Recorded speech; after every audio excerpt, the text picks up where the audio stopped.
You are listening to the Enormocast. Hey there. Before we get to the show, I want to remind you guys that Black Diamond Equipment is one of the main sponsors of the Enormocast. And like the Enormocast, Black Diamond knows that the surefire way to keep climbers happy is to give them free shit, which is why they are now sponsoring the Mountain Project iPhone and Android app. Something you formerly had to pay for is now free thanks to Black Diamond. Download this app, download the cliff you're headed to, and you will have all the information you need at your fingertips, even without signal. May not be a substitute for a guidebook, but is certainly an awesome supplement to have, especially if the current guidebook is a bit out of date. I use this app all the time. Nearly every time I go to the cliff, I've got my phone because it's my camera anyway. And there you have it. The Mountain Project app for iPhone and Android. Used to cost money, now it's free. Thanks to the fine folks at Black Diamond Equipment. And as long as we're talking sponsors, don't forget that you can get a discount on great coffee at bonfirecoffee.com by entering Enorma at checkout. You can get a discount on climbing holds at pureholds.com by entering Enormo at checkout. ClimbingLawyer@gmail.com is still out there fielding your random legal questions. And let's not forget Maxim Ropes. They have a long-lasting love affair with the Enormocast. So next time you're looking for a cord, consider one of the best from Maxim Ropes. All right, let's do this. Episode number 60, Building a Better Climber with Topher Donahue and Chris Van Leuven. Recorded live from Climbing Lawyer Dan Markoff's deck high above Boulder. Listen, where are you playing in town? You playing here? We're doing the Normo Dome, whatever it is. It's terrific. Oh, yeah, the big House place. is sold out. That's a Very big nice. place. You sold it. I'll say You really should. Look, you better get up there before you panic. Those pens are loose. You're very good. I have really enjoyed climbing with you. I don't think so. But we shall continue with style.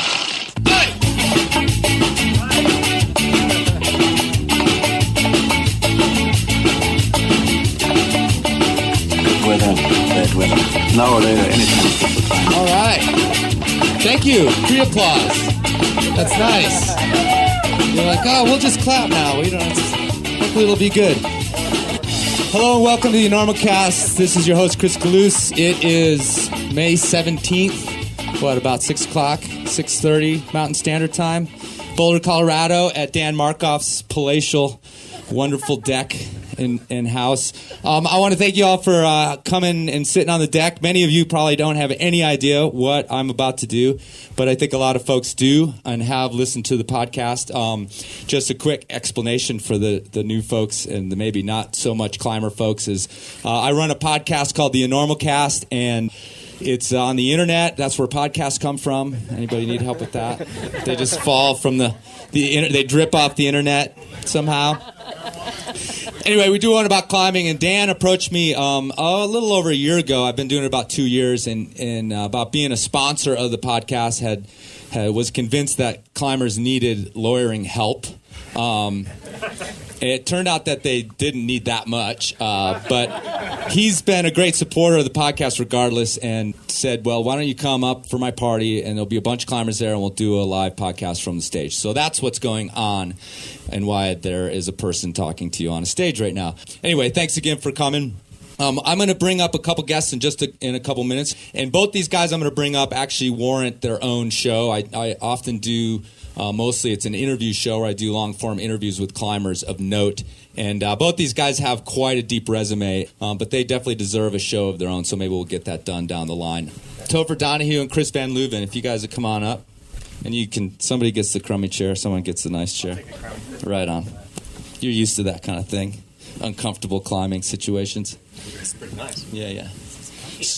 Yeah, so again, when you want it, straight out. Talk like this. We're supposed to lick it? Yeah, just a little bit. Lick the ice cream. Yeah, cone. don't lick. These are not our mics, so don't lick them. Right? Where are the guys on the mics? Yeah. Sort of air lick? Yeah, just air lick it? almost. You could if you wanted to. All right. Don't lick the mics, please, Chris. I'm going to bring him up a little bit. Okay, so the topic, this is a little bit different show. It's kind of a combination of a topic show, which are shows that I do where we sort of discuss an idea in climbing, and a live show with a couple guests. Topher Donahue I've known for 20 years, probably. Yeah, a little over. Yeah, right about. Yeah, because I started guiding at the Colorado Mountain School in Estes Park in 1993, and at that point, Topher's father, Mike Donahue, owned CMS up in Estes Park, just above where we are right now. And I was right out of college and just a little bit older than you, Topher, I think. How old are you right now? Do we have to talk about that? Yeah. 42. Oh, yeah. See, I'm 43. So Topher was like the young gun, and I was almost the young gun, which was upsetting to me at the time, because I was like, I'm supposed to be the young, good climber. You got over that, though. Yeah, I did. quite quickly. But anyway, so I've known Topher for 20 years. We guided together for several years in between your trips all over the world. Topher was kind of in and out as like a world traveler and a climber, but learned a lot from him, learned a lot from his dad, not only just about guiding, but about climbing in general. So I appreciate you coming on the show, Topher. Well, thank you. And I got to say, I'm really glad you quit aid climbing so much. Yeah. That was a little after that. Yeah. Thanks. I met you aid climbing. Yeah. Well, see, now you have a different perspective. So let's move over here to Chris Van Leuven. Chris Van Leuven, I've also known for quite a few years. We met at Fisher Towers. February of like '96 or something. You were doing West Side Story. I was starting a ongoing project. And it was snowing. Yeah, that's right. We were on West Side Story, and I was nearby you. And you guys were climbing that route. Who did you climb that with? This guy, Sean McRae from Gunnison. Oh, Sean McRae from Gunnison. See how the difference is? Yeah. Yes. And, we started that day. It got snowed out and came back and spent like 13 days on that new route. Yeah, and I bailed and never came back. I never did climb West Side Story, actually. Oh, no? No. Why not? I was over it. You soloed all these like A5 routes in the Fishers, and you were like... It was below my pay grade, basically. No, I don't remember what happened. But Chris also lived in Carbondale for a while and worked at Climbing Magazine for a while. Has been a big valley climber, quite a good resume on the big walls and that sort of thing. Chris is working for the Colorado Mountain School, or Total Climbing. I call it the Colorado Mountain School. I'm the sales and marketing manager. Nice. Yeah, very... Heady title for an old dirtbag climber. I know, it's the thing. I have this house. I don't live in my car.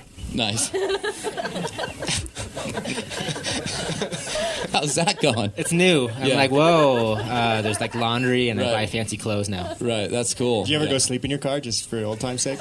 Yeah, it's not quite flat in the back, but sometimes just for nostalgia's sake, I get in there. Yeah, sometimes beds are uncomfortable. It's just too soft. Too soft. I'm not used to it. And also, Topher's going to be running a class for these guys, which I'll get into in a little bit. You're no longer like a guide up there. You haven't been for quite a long time at CMS. But this summer, you're going to be running a course for these guys. Well, for a long time, I mostly guide myself, and this has been challenging. Guide yourself, like you're your own client? Yeah. Come on, fella, you can do it. You got it. Right, put your foot right there. Yeah, get it up just a little bit more. I hate myself sometimes. Exactly. I'm so sick of me. But yeah, so tell me a little bit about the course that you're going to run with CMS this summer. Well, the idea is kind of trad coaching to teach people how to be better traditional climbers, to kind of go from being a aspiring climber with natural gear and climbing cliffs without bolts in them so much to being a competent climber on their own protection and going out and challenging themselves in the way they want to challenge themselves, which is how I got involved with Chris's Enormocast, was to sort of talk about what it takes to go from being a beginner to being a competent, solid, safe climber. And it's a big undertaking.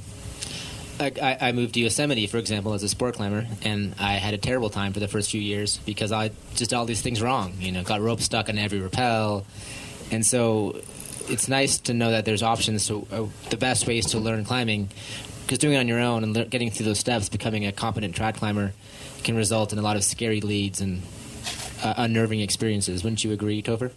Oh, for sure. I mean, a lot of my friends are climbers who learned on their own, and you go through this really dangerous learning curve in the beginning if you don't learn from competent climbers. It doesn't have to be a guide. Doing it with a guide is probably the best way, but you can learn from a friend who's a great climber and make it safe. But if you go out with your friends who are not great climbers, you kind of set yourself up for a bit of a sketchy learning curve.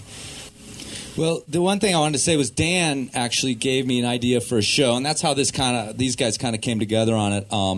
Because Dan pointed out to me that a lot of the training and a lot of the instruction, it talks in books and things, talk about like how to climb really hard and how to, get really strong and do campusing and get your fingers all in shape so you can climb supposedly, 513, 514. And I don't know, there seems to be this assumption that somewhere else you learned how to do all these other things. And, looking at diagrams in Freedom of the Hills and reading about all these arcane old things that happen in the mountains in a book, somehow it doesn't really get you there. And I also have this other theory about the mentoring. And I've had mentors from the beginning, and plus Freedom of the Hills. That's books been really helpful. But mentors keep you from making the same mistakes. They're kind of catching you early on. And well, people always ask me about mentoring, and they've asked me actually, hey, will you be my mentor? It's kind of a weird thing because it's like, how do you get a mentor? And I have this theory. Somebody asked you that? Yeah. People do all the time, man.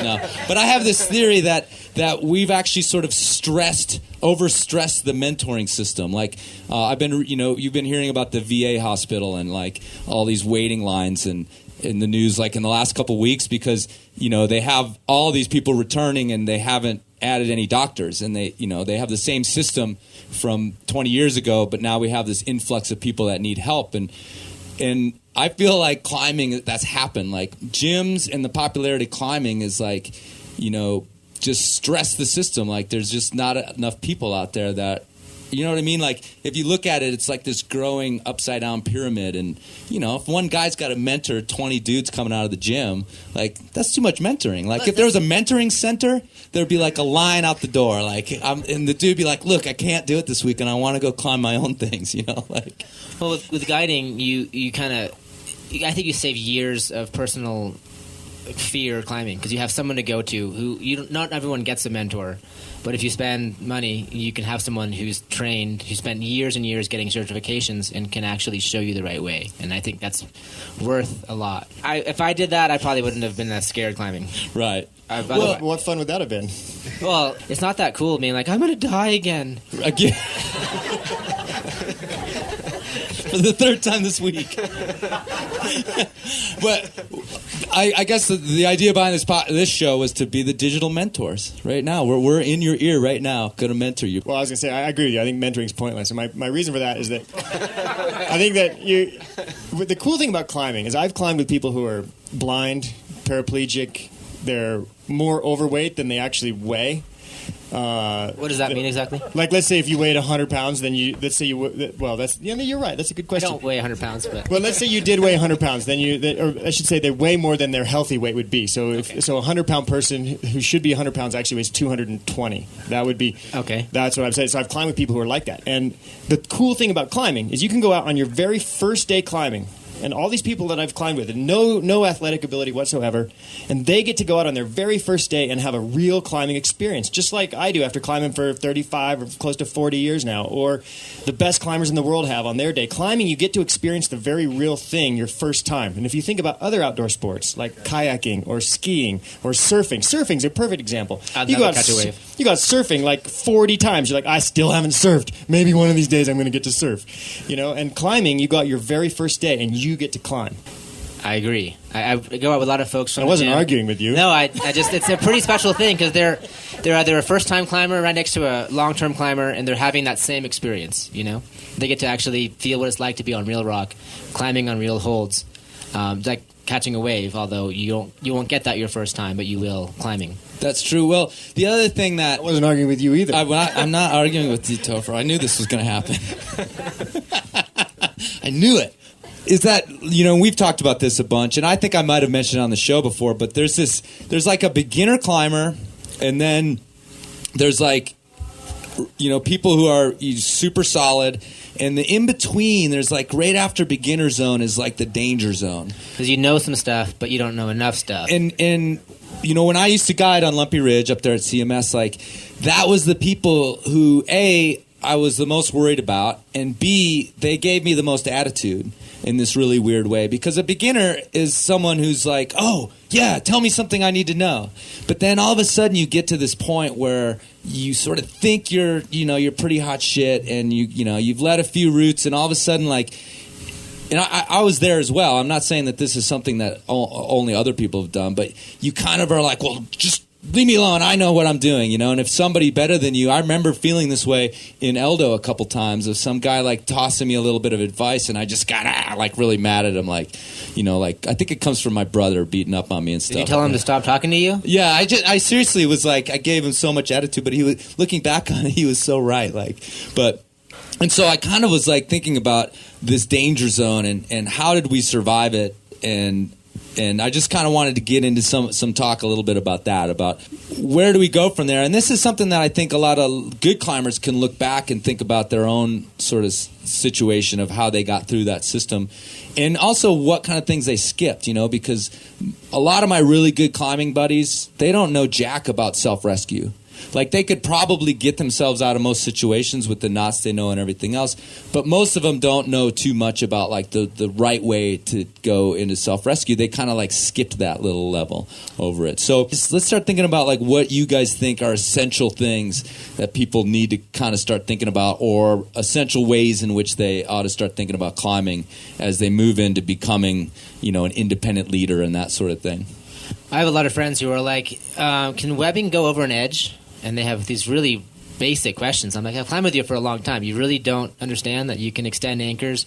I think the first thing is to understand how to set up an anchor safely, to extend it, to make sure the carabiners aren't going to get dinged open, and to make sure everything is safe from the top down if you're going to rappel in or top rope in an area. I think, number one, learn safe anchoring. I guess, of course, the first thing you got to learn how to do is set safe anchors so you can keep yourself off the ground if you fall off. And I was told when I was beginning to climb that you can challenge yourself with the climbing, or you can challenge yourself with the safety systems, but you really don't want to do both at the same time in the beginning. If you start out and you challenge yourself with both the safety systems and the climbing, you're in for a world of hurt. So you first have to go out and learn how to set up the safety systems. And separately, you can go to the gym and you can challenge yourself with the climbing on top rope or with a competent friend or in the bouldering gym or whatever. But you don't want to do both at the same time. And then as you learn a little bit more, you can begin to challenge both the safety systems and the climbing. And that's where it gets tricky, because sooner or later you start doing something that's, you know how to place protection, you know how those little cam things work, you know how the little carabiners work, you learn how those things work.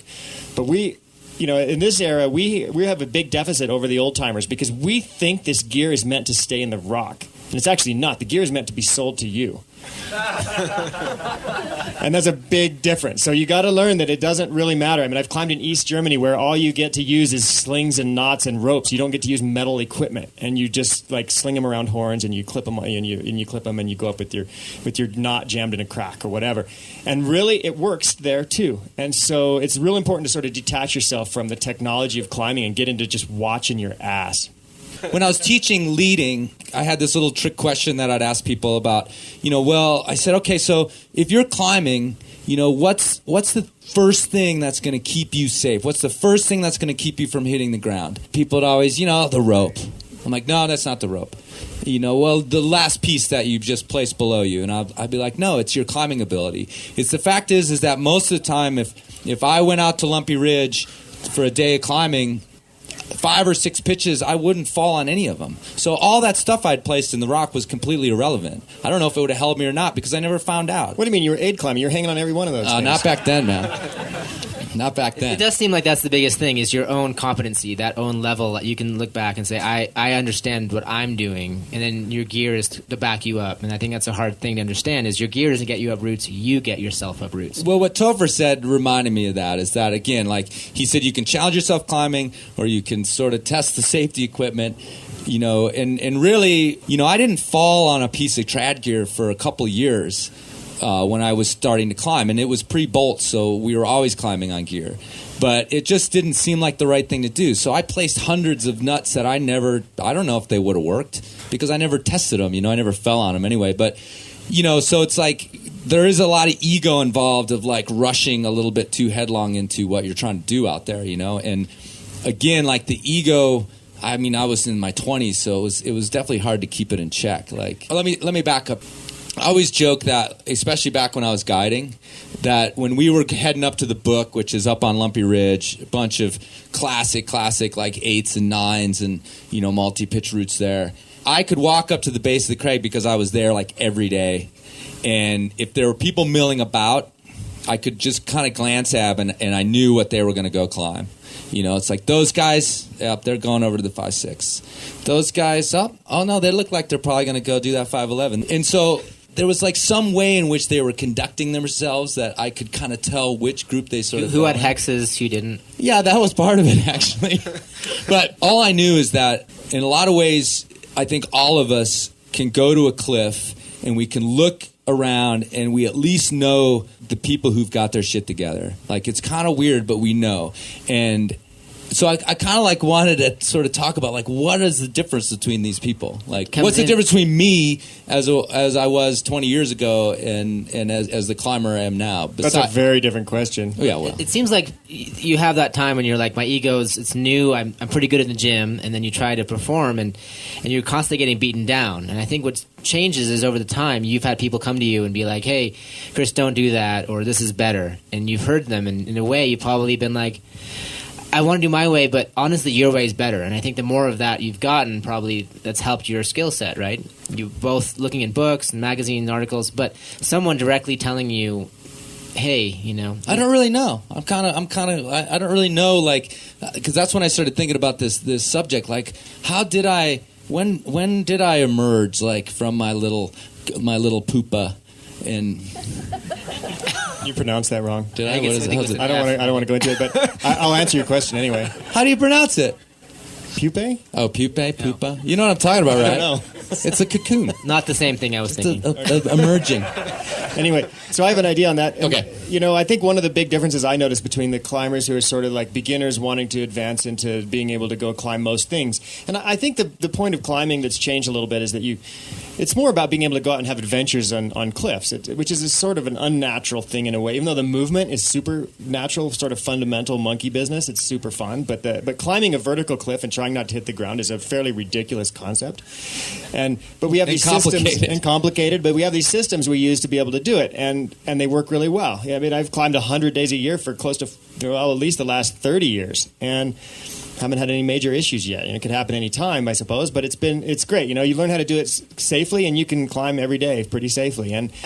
So my point is that there's one of the big differences I notice is the ability to shift gears.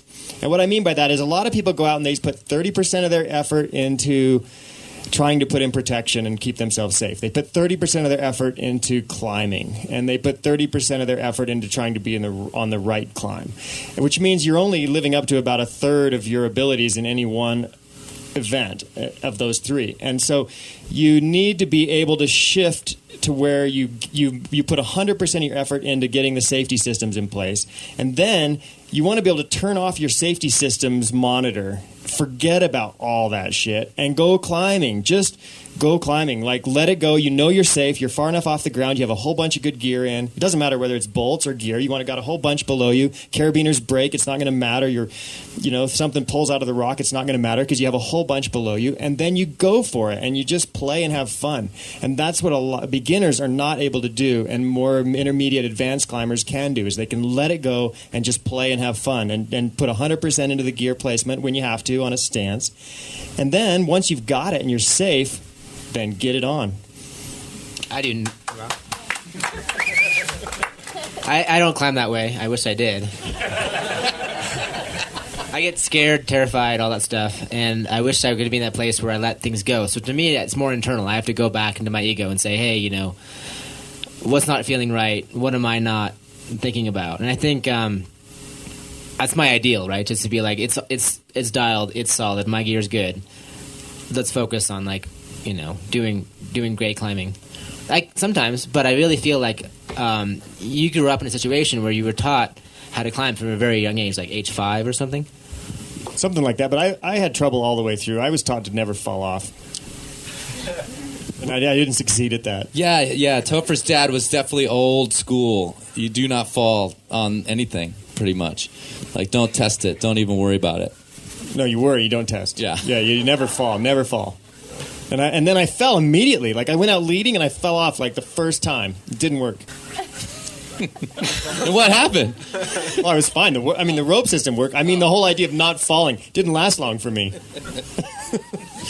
All right, well, let's get into this then. If you guys, you're guiding or this summer you're going to be guiding, we've all got friends of all different levels of climbing, and I was starting to think about, like, when people come to me, or I am being a mentor, which I have been on several occasions, or helping someone climb, like, what are some of the go-to sort of things that you just, like, instantly say, well, here's something that you could try? Because let me say this, is that a lot of people come to me, or they talk about wanting to be a better climber. Like, I want to be a better climber.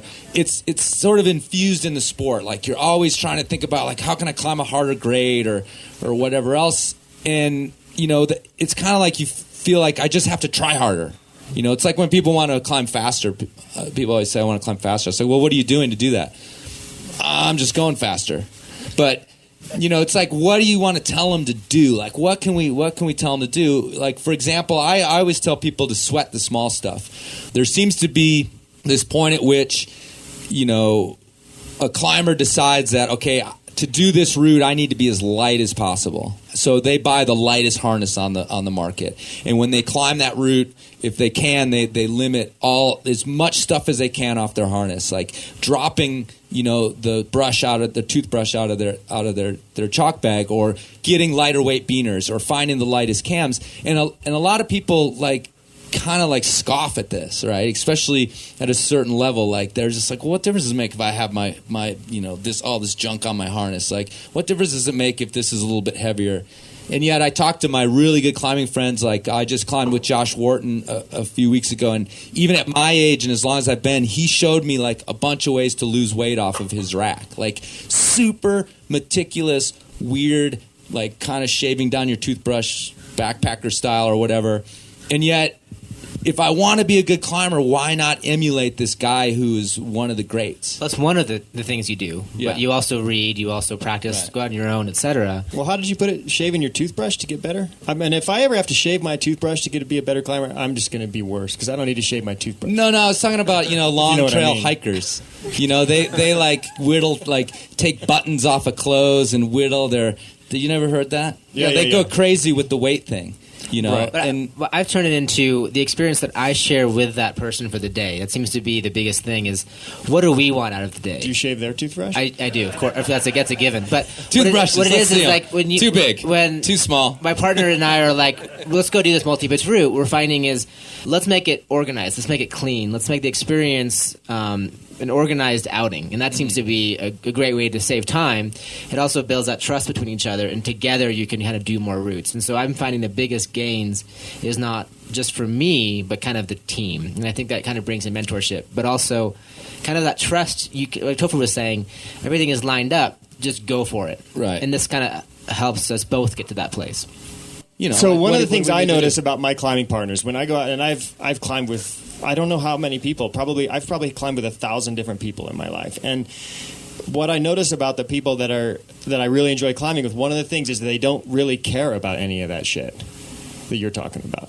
And one of them is like, they what show exactly up, do you mean? Well, what I mean is that they show up at the belay. So I just led a pitch. So I went up first, and they show up behind me, and they all that stuff of how you organize your rack and where you put your thingamajig and your whatchamacallit. And they get up there to the rack, to the belay, and they don't even stop. They just keep going. Isn't that what? And I just love it when they do that. They just like head on up, and they just don't care what they got, and they go on up, and they make themselves safe with what they have, and when they're safe, they go for it. They run the rope out to the very end where it's like pulling on me, and it's like, all right, now I'll stop and belay you up, and we'll keep it safe. And it doesn't really matter all these technical details and all that stuff. Yeah, you're but talking about. I completely disagree with you because you climb with people. The reason they blow through there is because they know what's going on, and they know what they need, and they know where it is. They're aware of all those things, and I can guarantee they don't show up with slings, dangling around their feet with their nuts, and just leave it there. So yeah, their nuts all go down about that point. What I'm saying is that the reason I disagree with you is not really in substance, but in the reason they turned up at that thing and was able to blow through is because they have their shit dialed tight. They're used to being into that zone. Because I have the same type of partners that I climb with, and they know what's going on at every second, and they don't have to stop and get everything reorganized because they were in the moment doing it on the way up. They don't just leave it all hanging off themselves and dangle up the next pitch. I know some of your great partners, and I've climbed with them as well. So it's like, I'm so I guess we're making the same point. I'm exaggerating a little bit, but my point is that it doesn't really matter which brand you're climbing with or which sizes you have with you or what you're, those things. The reality is you go up and whatever point you're at, and the cool thing about climbing is it's very real time. Like at that particular spot you're at, what is your risk? What safety do you have in place to keep from something bad happening? And if you can answer those questions, I have something safe in place, and it doesn't really matter what it is. It could be a tree, it could be a bolt that was super modern, it could be an old hex, it could be a fixed piton that's in a good spot. It's a good spot, and then you can go for it, and you can play the game. You can get your monkey on and have fun climbing. And people who get really caught up in all the details of all the technique, I think these days in our modern age of technology, we have a potential to get so distracted by our equipment that we forget to pay attention to what's really important. And that's where I think it's important to pay attention to your real risk and evaluate your perceived risk versus your real risk. Is your perceived risk is you're going to fail and you're going to be a pussy and you're going to end up being an aid climber.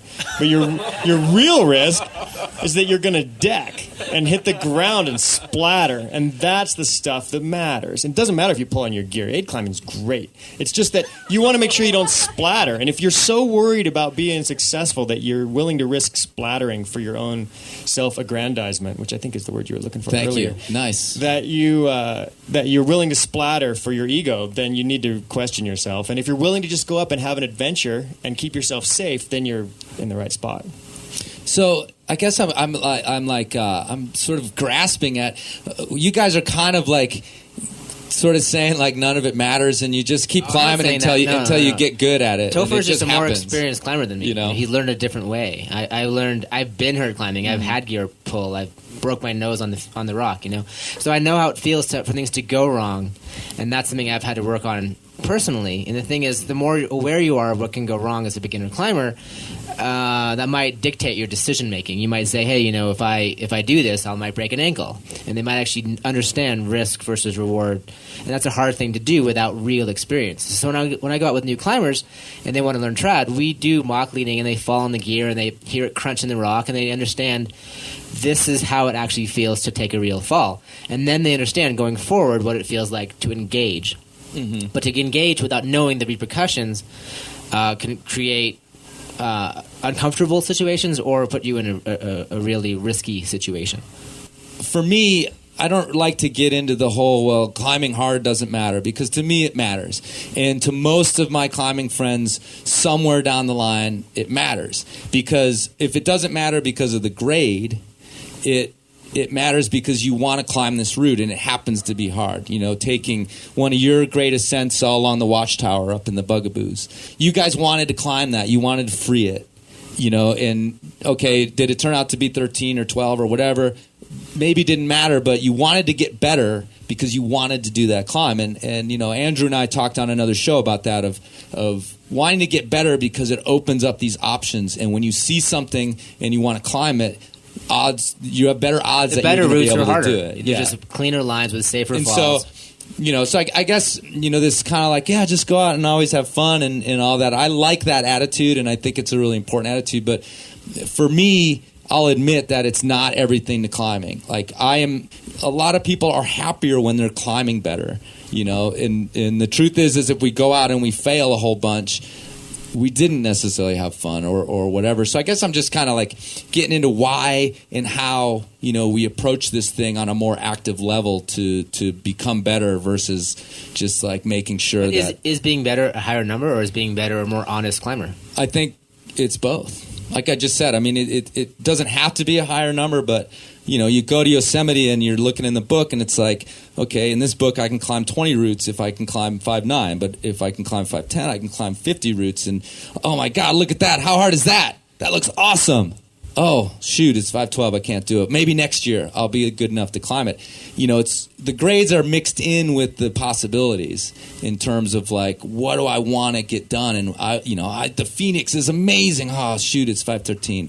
Maybe next year. How am I going to get there? You do wrap into the Phoenix, so you could actually try it and see how it feels. But I mean, how am I going to get there is what I'm asking. Like, well, I would say if you're not going to hire a guide, even actually if you're going to hire a guide. Yeah. I'd say hire a guide. If you're going to, even no matter what, I think the best thing you could do to go from a beginner climber to a solid climber is hire a guide and then go. I mean, I've been making fun of aid climbing all night, but go aid climbing. And the reason you should go aid climbing is because every single piece of gear you put in, you're going to hang on it, and you're going to see what it does in the rock, and you're going to get a sense of how it reacts to your body weight. Now, your body weight's going to be nothing like actually falling on it. I mean, they talk about placing a piece of equipment in the rock and pulling on it. They say, well, test it.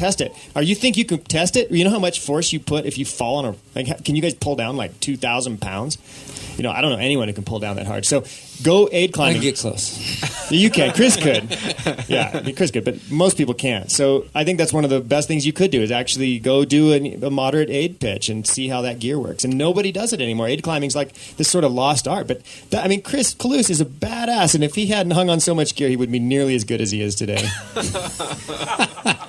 I will simply accept the compliment about being a badass, and I will agree with you. Is that the hanging on the gear thing, and what he's getting at is I used to be really into aid climbing.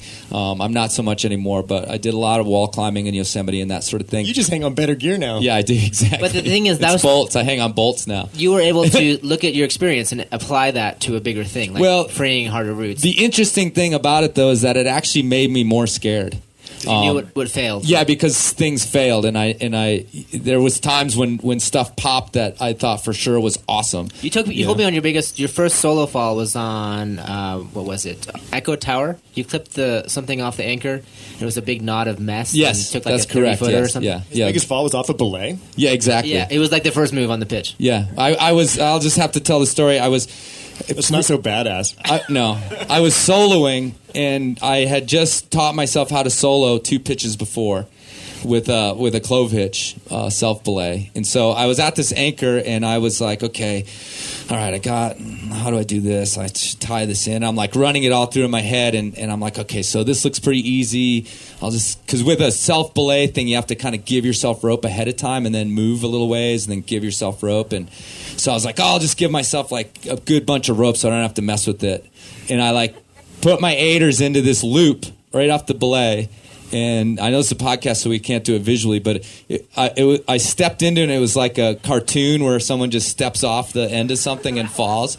And I took like a 30-footer, right? Oh, yeah, it was probably like a 15 to 20-foot factor 2 fall onto the anchor with like a huge rack of iron. Like I basically, like if it was my age now, I would have broken my back. Like luckily I had a young 19-year-old back to fall onto, but that's what he's talking about. We all know you have a huge rack of iron, but the point that brings back my original point that it doesn't really matter. The point was you forgot to pay attention to the fundamentals. No, it doesn't matter what you got to pay attention to what you're tied into. I didn't forget. I didn't know. You didn't know, and that was the thing. Had someone shown you, but the results were the same. Whatever. Yes, I was not aware of what I was really up to. I was only soloing because my partner's girlfriend showed up, and then he wanted to go hiking with her. So I was hike? I don't hike. I was like, all right, fuck you, I'm going climbing. I'll figure this out on my own. And that's the only reason I was soloing. So I didn't know any better. I didn't know what I was doing.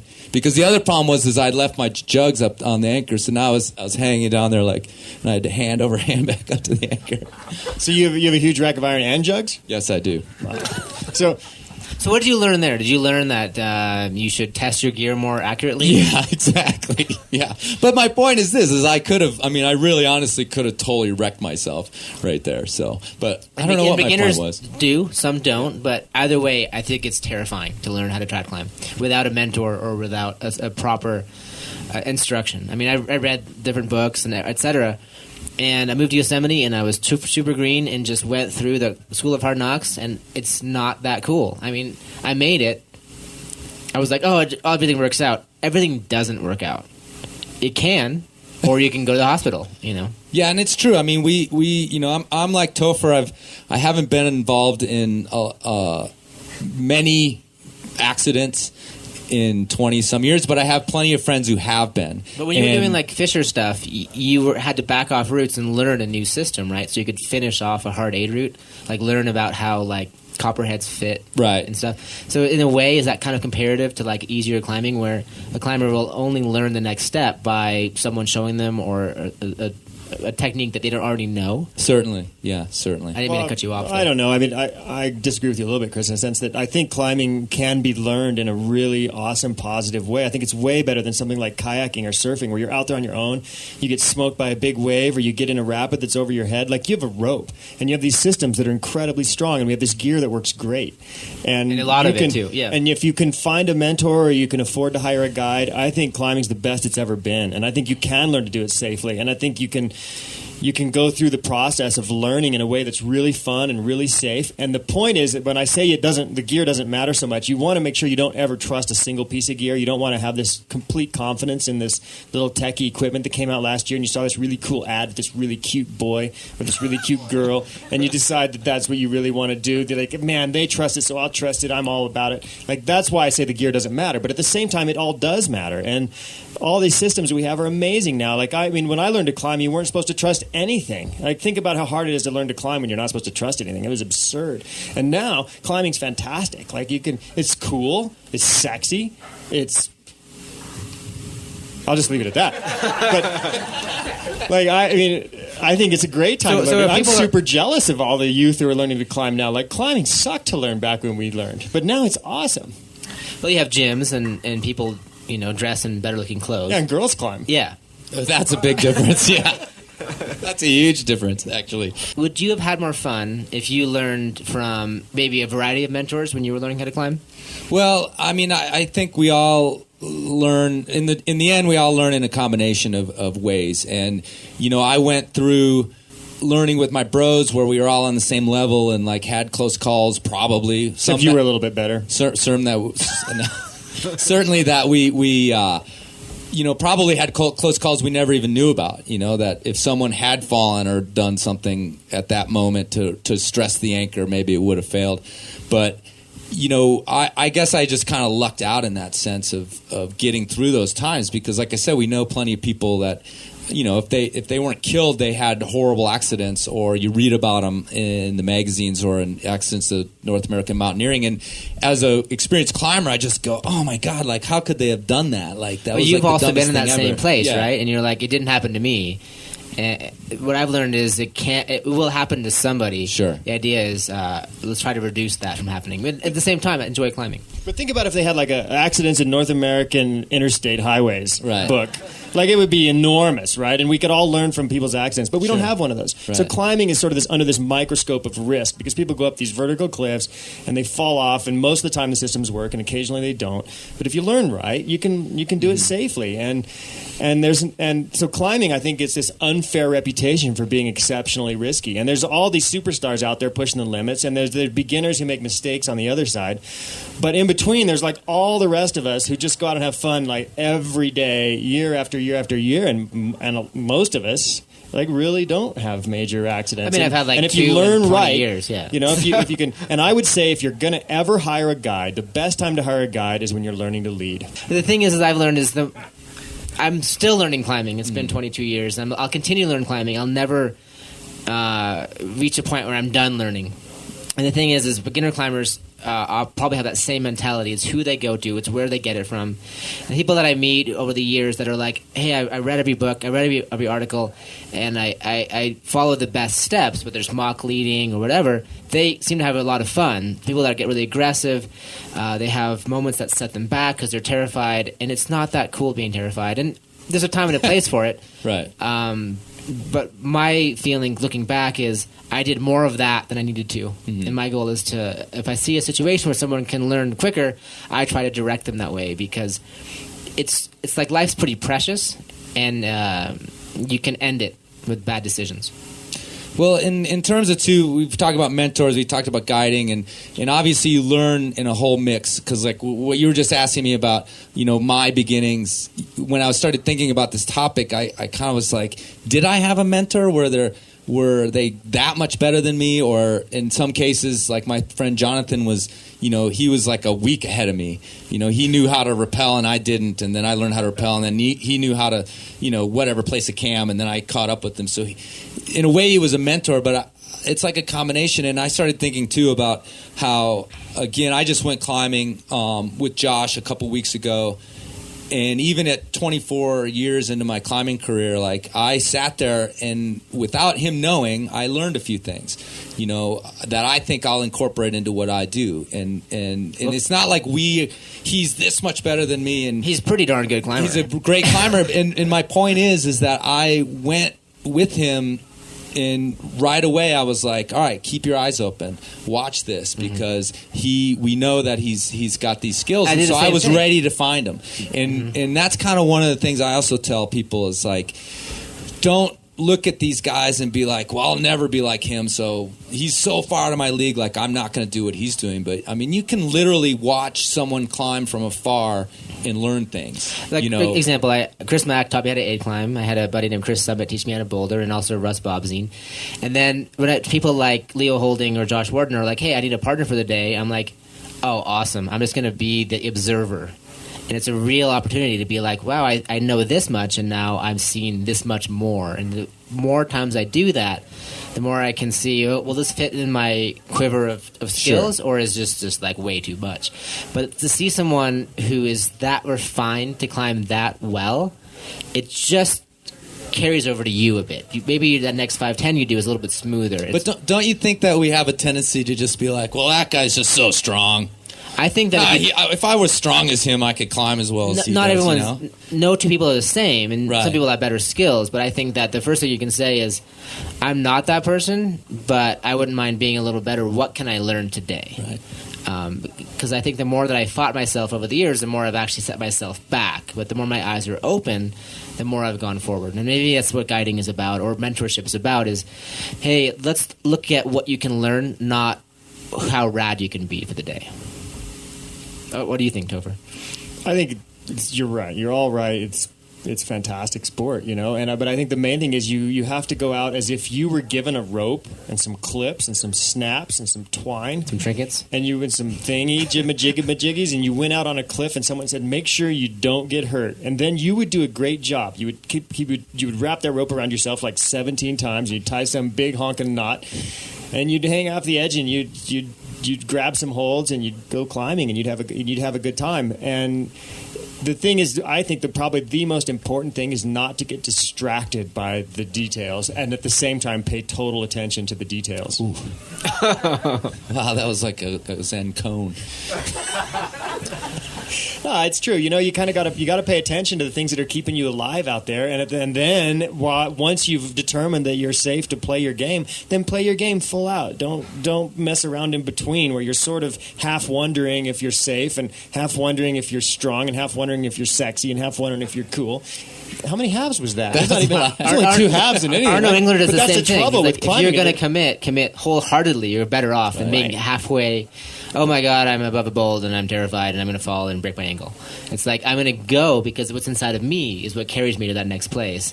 And where that comes from is, well, you as an individual and what you've learned. And I think where that comes from is somewhat irrelevant. It's how much you've absorbed it.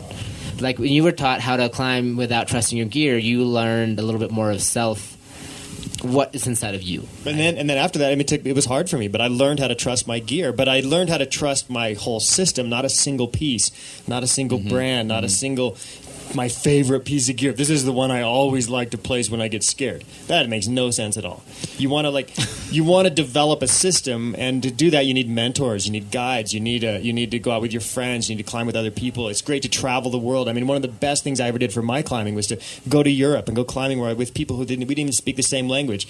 And I'd look down and be like, are they holding onto the rope? And am I clipped into something strong? And if I could answer those 2 questions, yes, then fucking get it on. Right. So here's the thing. You climbed the Wasp, didn't you, some time ago? So they say. And then you took some falls and you did the route, right?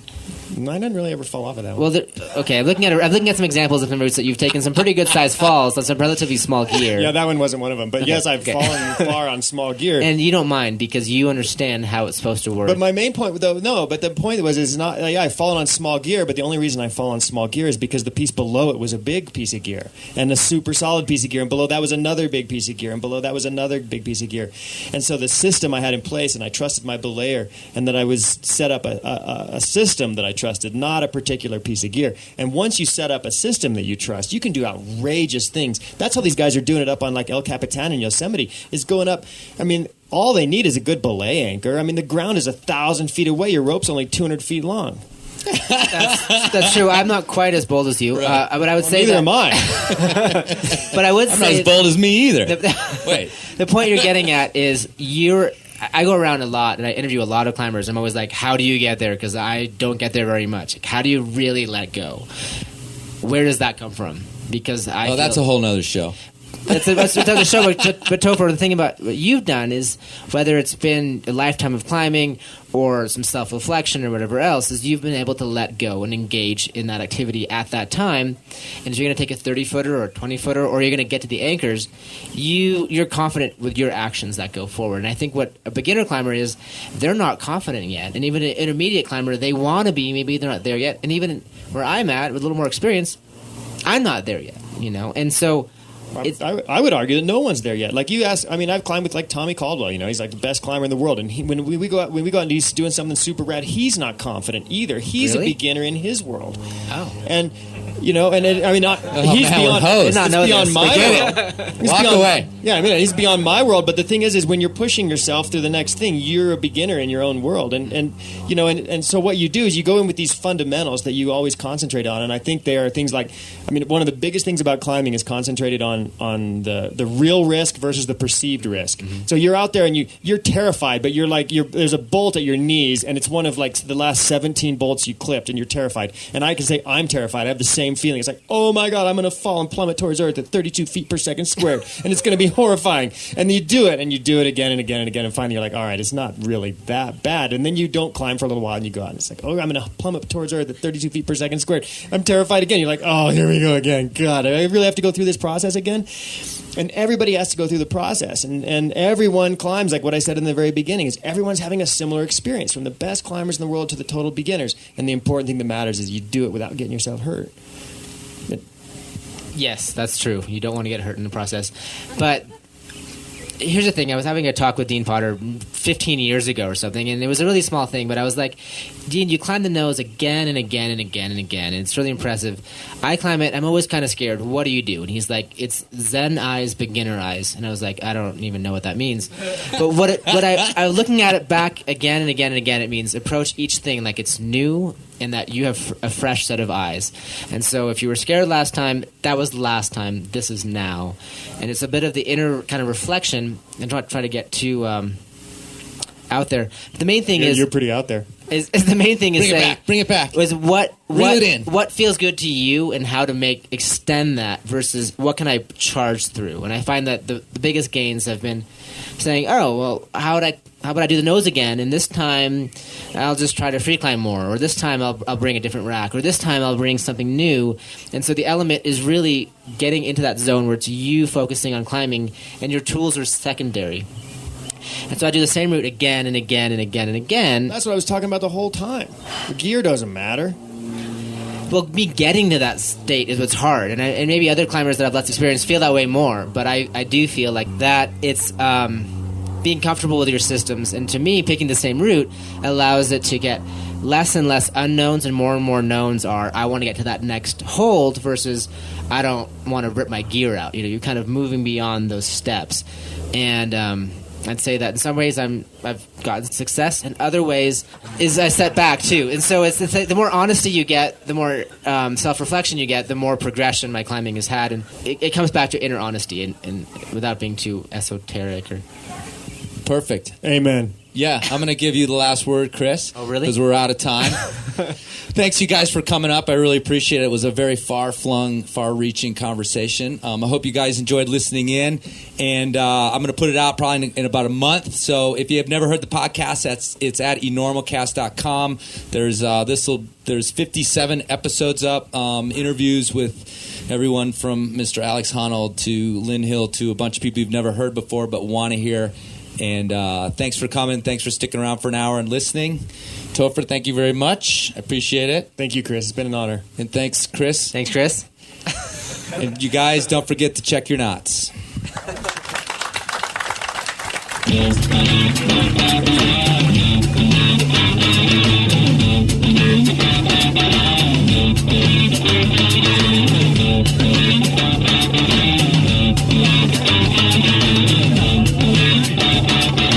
Want a beer? You gonna call room service? We got beer. You haul beer up this ride, you're insane. I may be insane, but I'm not stupid. I didn't carry it. You did. It's in your pack.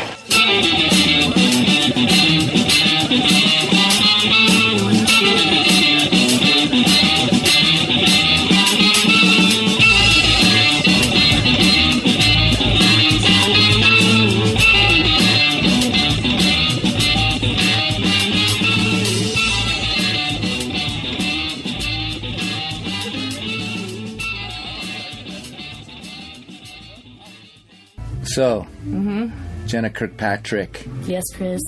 you are not a climber, I am not a climber at all. I'm a surfer. a surfer, and you were hanging out today at the party and listening to the podcast and wrote a poem I did. and performed the poem, and I missed the recording, so or I didn't record it when you performed it with the band, so we're going to do a version of it here. Okay, thanks for taking your time to do this. This is for Danny, and it's Danny's birthday today, so... Danny's bulge, getting your anchors together, base of the crag, people milling about, omniscient, same way in which they were conducting themselves, an age thing. Go to a cliff, stand at the edge, and know that we've got our shit together. I'm new. Hey, I'm pretty good at the gym. Please don't fucking do that. Your way may be better. When did I emerge from my little pupae, my poopay, go out and have adventures on cliffs? It's fundamental. Monkey business. 100 days a year for 30 years. And how old are you? First questions, shift gears. Splitting up percentages and tactics. 100% secure. Like singing or anything, relax. When you're competent, then you play and have fun. Once you got it, you get it on. Fear creeps back to ego. What am I not thinking about? I was taught to never fall off. Never fall off. Worry. Don't test. Never fall. Shave your toothbrush. Pare down your backpack. I'm not shooting for a number, chasing grades, or digesting the byproduct of a system. I'm having the most fun being my best, competent, clear, long trail hiker. Organization of the team creates trust for the concrete. I go up, and I get safe. With my nuts scraping the ground, dialed tight, getting my monkey on. Do you want to clap? No, you snap, dude. Oh, that's right. It's freaking poetry. Wow, that was awesome. Thank you. Thank you so much. You're welcome. Yes. And gents,